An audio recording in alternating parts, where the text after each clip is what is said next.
Yon,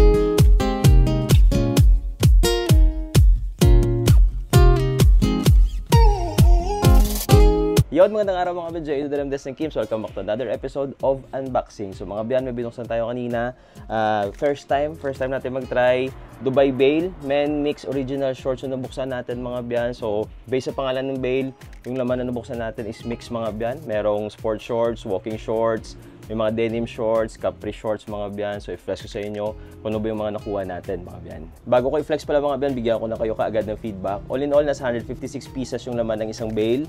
Okay siya, nakapile ng mabuti yung mga shorts, malinis siya mga biyan. Tapos isa pa sa okay sa Bale is more on lalaki talaga mga biyan.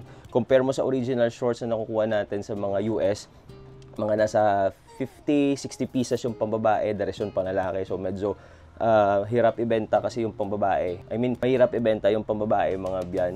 Mabenta man natin bagsak presyo na. Pero dito, okay siya sana. Kaso nga lang, downside naman is marami tayong nakuha mga capri shorts. Katulad nito, mahahaba siya mga biyan. Mahahaba. So, pagdating dyan, based sa experience, medyo nahihirapan ako magbenta nito. Kasi nga, konti lang yung naghahanap. Pero sige lang, try nating bagsak presyo para mapaubos lang natin. Yung presyo pala nito, 7,200. Kaso nga lang, may tie-up siya mga biyan. Okay na sana yung presyo kung wala siyang tie-up. Pero wala tayong magagawa. Kasi kumuha tayo ng last. Kung updated kayo sa page natin, kumuha tayo ng last ng 10 Bale. So, Bale na t-shirt. O mga t-shirt, men's at saka women's. Kasi may mga tie-up kasi that's why umabot tayo ng 10 Bale. So, naghahanap kami ng shorts ni partner. US sana, kaso nirecommend ng supplier natin na malinis daw yung or maganda daw yung yung Dubai Bale na shorts. Kaso nga lang may tie-up. So 7.2 siya mga biyan. Sabi namin sige, try natin. First time namin i-try. Pero yun nga, nirecommend ni supplier or ni bodega. So sabi namin baka maganda. So okay naman siya, maganda naman siya mga biyan. Sa brands, yung iba hindi ako familiar sa brands. Ito, maraming mga capri. Pero quality ng shorts okay Okay, malinis. Bago pa yung mga shorts, hindi siya yung mga sira-sira na, madumi. Okay yung shorts, kaso yung pinaka-downside na napansin ko is maraming capri. Based lang yan sa experience, based sa market ko. So ito medyo pahirapan tayong ibenta, pero okay lang. Didiskartehan na lang natin. So 156 pieces, if-flash ko sa inyo, again, mix yung laman. If-flash ko sa inyo yung mga example ng mga shorts na nandito mga biyan. Una, ito, meron tayong Under Armour na sport shorts mga biyan. Ito mga sport shorts to. Adidas. Meron tayong Puma, kaso medyo maliit yung size. Sa sizing pala, may mga pambata na kasama. Mga 24, 26 na waistline. Pero okay na ito. Ganda pa nito mga biyan. No? Lavalis. Vacances na shorts. Hindi tayo masyadong familiar dyan. Ito dry fit na capri. Capri shorts. May mga board shorts. May mga board shorts na nakuha mga biyan. Solid rin naman. Kahit pa paano okay na yung quality nito. Didiskartehan na lang natin. Ito, rip curl pa. Yan, rip curl. Meron tayong nakuhang unil. Ito yung, parang ito na siguro yung best finds ko. Pero may mga pa tayo. May mga Bershkata ako nakuha sa mga walking shorts. Reflex ko rin sa inyo. Ito, from H&M. Para mabigyan ko lang kayo ng idea mga abyan. Again, sa mga bago po sa channel natin, hindi po tayo sponsored ng mga bodega. Seller lang po tayo na naghanap ng magandang Bale na available sa market at saka binibenta through Facebook live selling at saka yung gusto lang namin ma-share sa inyo para kahit paano may mga reference kayo dito sa YouTube kung gusto niyo mag-try ng mga ukay-ukay na Bale mga biyan. So ito, mga board shorts, mga best finds ko to. Ito, Bershka, ganda. Walking shorts na Bershka, Adidas na pang football. Running shorts ba to? Ganda pa nito Yan ganda. Kaso pang bata siguro yan. Meron tayong Nike. Sport shorts. Ito. Reebok. Yung presyohan natin dito mga biyan sa Finiflex ko, 100, 150 dyan lang maglalaro yan mga biyan. May Puma tayo, tama ba? Puma. May Umbro tayo. Yung Umbro, embroid dyan mga biyan. First time ko mag-try, so sana makatulong mga biyan. Yan ganda pa. Mga Taslan shorts. Yan ganda pa. Okay pa. Goods pa mga biyan. Ang ganda dito, malinis siya. So, pwede mo siyang maibenta sa tamang presyo mga biyan. Ito, running shorts ata to. Yung denim at saka walking, flex ko rin sa inyo.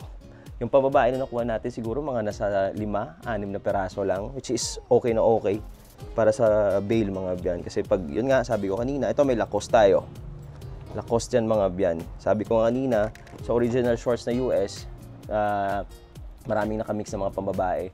Minsan maganda yung shorts or yung bail mo, kaso yung hihila sa benta mo is yung mga shorts ng pambabae.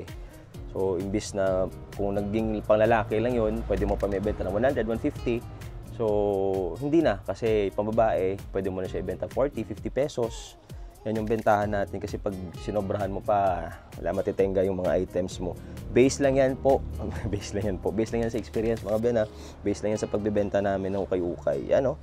So, mga denim, ito naman mga biyan. Example ng mga denim shorts, ito mga pambata, siguro mga biyan. Ganda pa. Okay pa yung quality ng denim shorts natin. Ito mga pambata. Separate na natin yan para hindi na tayo mahirapan sa pagla-live selling later. Ito, ganda pa oh. Mamaya natin nila-live selling ito mga biyan. Sa gusto mag-mine, Facebook page natin is Kim's Online Shop. Diyan po tayo nagla-live selling mga biyan. Ito, Garterai shorts. Yun yung mga Garterai shorts na kasama ha. Yan oh. Yung brands, yung iba hindi ako familiar eh. So that's why hindi ko ma-share sa inyo. Ganda oh. Hindi ako masyadong familiar kasi Dubai nga. Ito, nakamix sa walking shorts, pambata. Okay, pambata ata to. Separate na natin yan. Gemo na shorts. Maganda yung shorts mga biyan. Yun nga lang, maraming capri. At saka, in terms sa benta, hindi ko pa kayo masasagot. Next na vlog natin, update ko kayo. Try ko munang ibenta sa live selling to. Pag okay, update ko kayo. Pag hindi, update ko rin kayo mga biyan. Ito, Cricks. Update ko lang kayo sa resulta ng live selling natin mga biyan. Yan o, yung mga example mga biyan. Okay pa sila, okay pa. Kung walang tie-up, mas panalo to. Kaso yung tie-up niya is ladies t-shirt yung nakuha ko eh. Nasa 6 plus, nasa 6,200, ano din, ng Dubai Bail rin mga biyan. So check rin natin yung quality nun. Kasi hindi pa rin naman tayo nakapag-try. Then sa mga next na vlog natin, may mga men's t-shirt tayo dito. At saka sa supplier pala, pasensya na, hindi ko pa sa ngayon ma-share mga biyan kasi medyo stricto sila. So, hindi pa sila nagre-reply na nagpaalam tayo kasi yun nga, stricto. Basta, alam nyo na yan. Next na lang, update ko kayo pag mag-okay sila. Ito yung mga example ng mga denim natin, denim shorts. Ganda, okay pa. Ito 100, 150. Goods na to mga biyan, pwedeng pang forma talaga. Yung mga pambata, benta natin siguro dalawa 150. Ito sa mga adult, yung mga size more on ano, mga 30, 32, 34. Big size pala, parang konti lang yung nakuha kong big size. Parang konti lang yung nakuha natin big size mga biyan. Mga 32, 34, 36, yun lang. Yung 40, parang konti lang. Sa ano siguro, sa Capri, parang meron. Yan okay po. Ganda pa ng mga shorts na ano, maong mga biyan. So, didiskartehan natin to. Update ko kayo baka bukas. Bukas, update ko kayo mga biyan. Yan, o sana naman kung kailan rin natin matatapos yung isang vlog natin. Yan goods na. Ganda yung quality ng shorts. Kasi yun nga, sabi ko kanina, nakapile siya ng mabuti. So hindi siya yukot-yukot. Hindi siya masyadong yukot, I mean. Yan. Ganda no? Yan yung example mga biyan. So ito yung mga walking shorts naman. Ito yung sa walking shorts, may mga cargo pa pala nakakasama mga biyan. Kaso ito medyo big size lang natin. Ito cargo shorts, big size, separate na natin yan. Ito cargo from Springfield, yan yan ang mga example mga biyan. Goods na. Walking shorts, ito bentala natin 100, 150. Nung last na nag-select tayo, benta ko sa mga walking shorts 200 to 50. Pero dito, syempre galing sa bail natin, benta natin 150, 180. Depende sa quality, katulad nito, solid nito. Ganda ng quality. Yan mga example. Mga parang slim fit, maraming mga slim fit dito. Yung mga walking shorts natin. Ito, pambabae ata to, na H&M, or pambata, or pambabae. Tapos, Primark, yan. Ganda nito, above the knee ata to. Cargo, from Moisson de Surf. Ito, from Divred. Ganda pa nito, mga nasa 34, 36 ata to. Ganda ng kulay. Sergio, na brand. Ito, Celio na brand, Dubai Bail Dubai Bail. So, hindi ako masyadong familiar sa ibang brands na nandito mga biyan. So, kasi more on US talaga yung binubuksan natin. Celio, ito big size lang na cargo. Separate natin yan. Naganap yan. Ito size 40 pero hindi, mga nasa 32, 34 lang to na cargo. Ganda, manipis lang siya. Walking shorts. Yan. Cargo shorts na sub-level.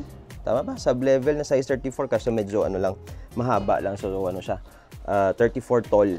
Yan cargo shorts. Okay na mga biyan. Ito yung magandang i-open sa ano, sa mga market day. Yan, ito yung magandang i-open kasi mura lang siya, maganda pa yung quality. Yun nga lang, may tie-up, chinos, yun daw, sulit na quality Para sa presyo na 100, 150, 180, hindi ka nalugi dito. Yung pinaka-ano na lang natin is if may mag-mine sa live selling. Yun na lang yung pinaka-concern natin. Kung meron man, kung marami naghahanap ng mga ganitong shorts, for sure hindi tayo malulugi mga biyan. Yung live selling natin, minsan umaabot lang ng 2 to 3 hours mga biyan. Pagdating sa shorts, t-shirt. Nung last pala, yung binuksan natin ng mga t-shirt, yung dalawang bale na pinagsama ko at saka binenta sa Facebook live selling. Sa awa ng Diyos, almost 4 hours na live selling mga biyan. Yung ano yan 500 pieces na damit, yung natira sa atin is 50 pieces na lang.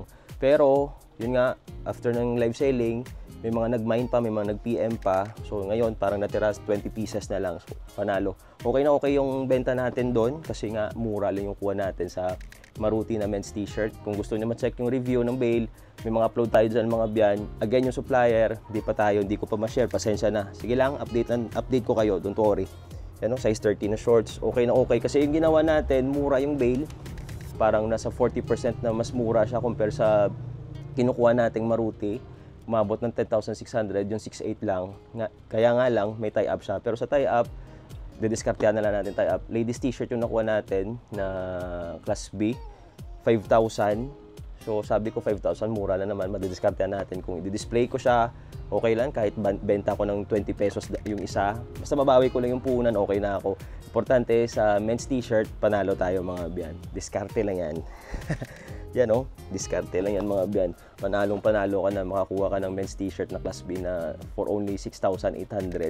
Pumapalo yung Maruti na US or US bale na class B, 9,000, 9,500, 10,000, 10,600. Minsan kung malayo ka sa supplier, may shipping fee pa mga biyan. Pero yon 6,800, kahit may tie-up, okay lang. Yung tie-up, pwede ka pang kumita doon. Kung hindi man, mabawi mo lang yung puhunan, panalo ka sa men's t-shirt kasi nga, mura lang siya mga biyan. Ano pa nga ito pa yung mga biyan, mura yung bale pero mas okay pa yung laman niya. Pero same rin na mga brands, same company lang yung pinagkukunan natin or Maruti na bale. Yan yung kuha natin sa Cebu, 9,500, dito sa Bacolod, 10,600. Pero yun nga, yung 6,800 pero yung 6,800 parang mas maganda pa yung laman. Pero hindi ko sinasabi na magkaiba yung yung bodega nun. Kasi syempre same lang naman company. So, baka nakatsambalan tayo. Yan ito pa mga walking shorts natin. Yan Kung mabenta natin to ng 150, panalo tayo dito, panalo. Pero mga biyan ng free shipping kami or free delivery po kami. Mga 10 cities mga biyan galing sa lugar namin dito sa Negros. Mga 10 cities or 8 cities, free delivery kami. Pag outside na sa area, plus shipping fee na kami. We ship nationwide, Luzon, Visayas, Mindanao. Pag Visayas, Mindanao, 60 pesos lang yan. Pero may mga lugar sa Mindanao na yung presyo pang Luzon na. 80 pesos yung Luzon na shipping fee natin. Kung sa mga shorts, mga 5 piraso, okay na yan. Basta kasya lang sa isang pouch, ako nang bahala. Pag sumobra, automatic 150 na yan. Pero pag sumobra sa isang pouch, automatic 150 na yan. Pero marami na. Kahit na isang ganyan pa, 150 lang yung singil ko sa inyo. Okay? Hindi lang sumobra sa 6 kilograms. Pag 6 kilograms, medyo mahal na Celio. Yan. Yan yung mga example mga biyan. So, para sa amin, okay na yung quality Magbe-base sa quality, okay na yung quality sa benta. Hindi pa kami sure, hindi pa ako sure. I-update ko lang kayo. May nakuha pa tayong Hollister. So, kung mag-try ka man ito, Dubai Bale, tsamba mo na if makakuha ka ng mga US brands. Celio, mga common brands, mga biyan. Tsamba mo na kasi, syempre, alam mo na yan. Pwede mo siyang mapresyuhan. Pero dito, pag okay lang naman yung mga miners natin, maraming nagmamine, pare-pare yung presyo natin. Yan Old River. So yun mga biyan. Again, Dubai Bale, Men Mix Original Shorts. Okay na para sa amin. Sa benta, update ko lang kayo. Sana nakatulong mga biyan. Please like and subscribe. God bless everyone. Spread the love. Peace!